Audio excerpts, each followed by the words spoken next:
Hi, first grade friends. Today we're going to be reading the story, The Three Wishes. And this book is retold by M. Jean Craig, and the pictures are by Yuri Salzman. The Three Wishes. Once upon a time, a long, long time ago, there was a poor woodcutter. He lived with his wife in a little hut near the great forest. Every day the woodcutter went into the forest to work. He took with him his sharp axe, and he took a bottle of cold tea and a bag of bread for his lunch.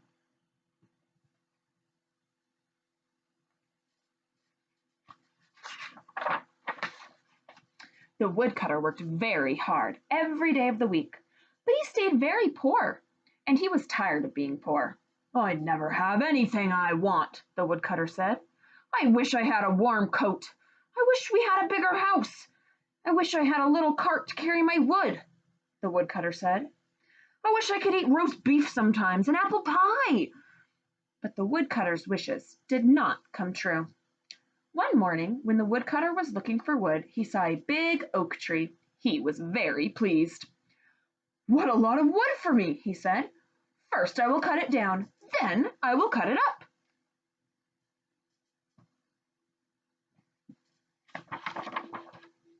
He put his bottle of cold tea on the ground. He put his bag of bread on the ground. He swung his sharp axe high over his head. "Oh, don't!" he heard someone say behind him. The woodcutter turned and saw a tree fairy. The woodcutter had never seen a tree fairy before. His knees began to shake. His hands began to shake. His axe fell to the ground with a thump.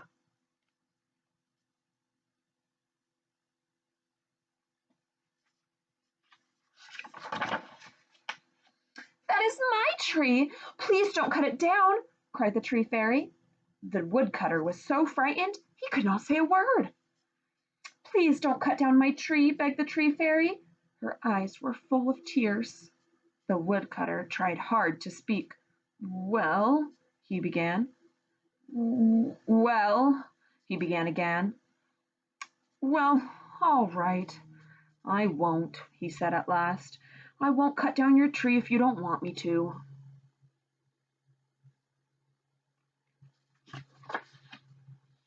"Oh, thank you," said the tree fairy. "How kind you are. And now I will do something for you.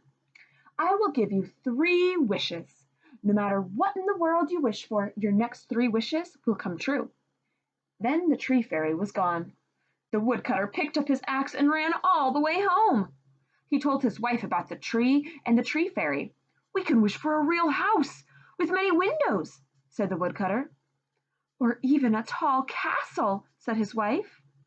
"We can wish for a cart and a goat to pull it," said the woodcutter. "Or even a shining carriage with white horses," said his wife.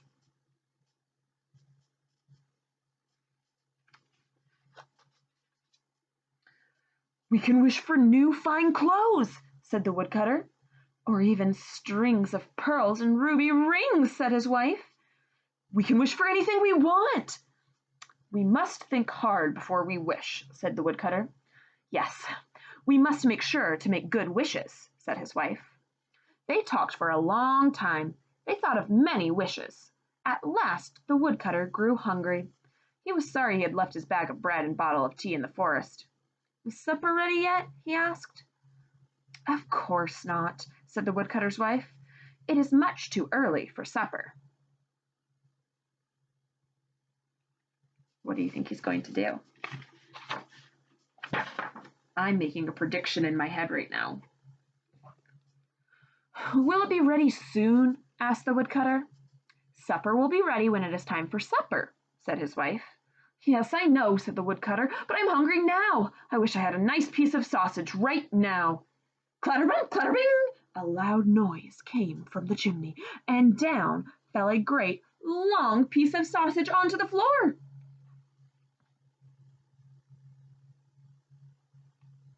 Uh-oh.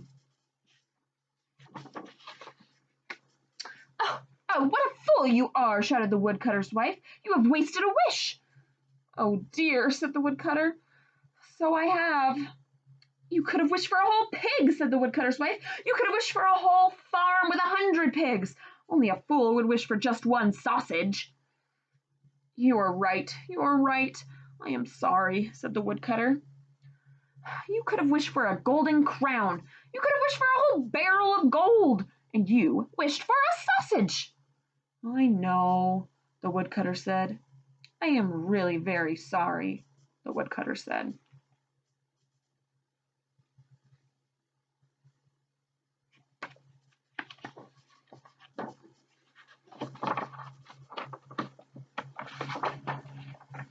The woodcutter's wife scolded and scolded.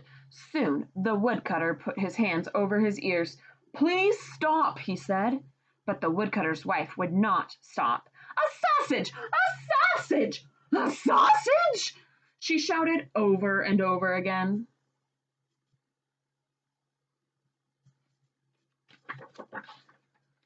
At last the poor woodcutter could stand it no more. Stop! Stop! Stop! He cried. I don't want to hear any more about the sausage. I wish that sausage were stuck to the end of your nose. Be careful what you wish for.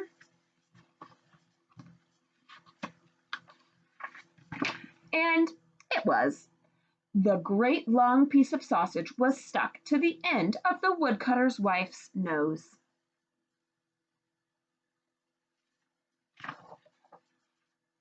The woodcutter's wife pulled on the sausage. It did not come off. The woodcutter pulled on the sausage. It stayed where it was. The woodcutter and his wife pulled together. They pulled until they were tired. Pulling did no good at all. The great long piece of sausage was still stuck to the end of the woodcutter's wife's nose. Do something, said the woodcutter's wife. You have one wish left.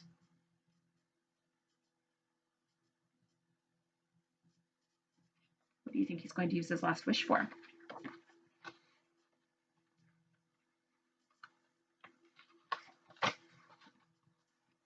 The woodcutter looked hard at his wife's nose. It is not so very bad, he said. I could get used to it, he said. If we had a whole barrel of gold, I think I could get used to it, he said.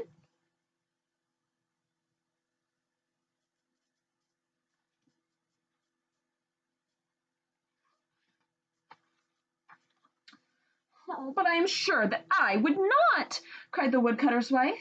And so the woodcutter had to use his last wish. I wish that the sausage would come off the end of your nose, the woodcutter said.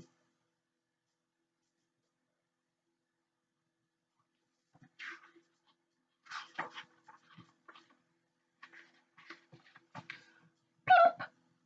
The great long piece of sausage fell from the end of the woodcutter's wife's nose. It landed in a white dish that was on the table. The woodcutter looked at the sausage. The woodcutter's wife looked at the sausage.